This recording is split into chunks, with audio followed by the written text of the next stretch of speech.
હર હર મહાદેવ, જય માતાજી, જય શ્રી કૃષ્ણ। આજે બનાવવાનું છે સેજવાન રાઈસ। વટાણા નાખીને ભાત બાફી લીધા છે, 80% 20% બાકી રાખ્યા છે, ને બધી વસ્તુ અહીંયા રેડી કરીને રાખી છે। ડુંગળી ને ટમેટું ને મરચું ને ફુલાવર ને જે વસ્તુ મને જોઈએ છે બધું મેં કટ કરીને અહીંયા કને રાખ્યું છે। આવી રીતે લાંબી લાંબી સ્લાઇસમાં કટ કર્યું છે।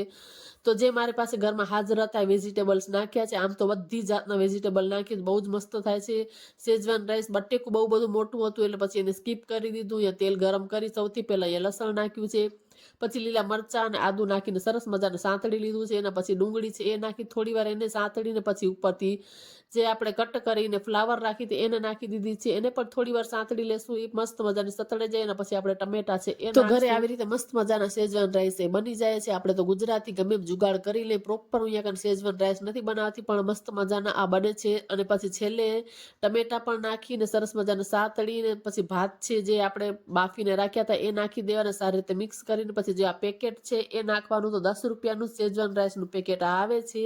તમે લોકો ટ્રાય ન કર્યું તો આ પેકેટ વાળા બનાવજો। બીજા કોઈ મસાલાની જરૂર પડતી જ નથી, ન ધાણા જીરું મરચા હળદર કાંઈ જ મસાલા નહીં નાખવાનો, એક પેકેટ છે એ જ નાખવાનું। તો બહુ મસ્ત બને છે ને એકદમ છૂટા છૂટા આપણા ભાત બનીને તૈયાર છે। વિડીયો સારો લાગ્યો તો ચેનલને લાઈક શેર કરજો।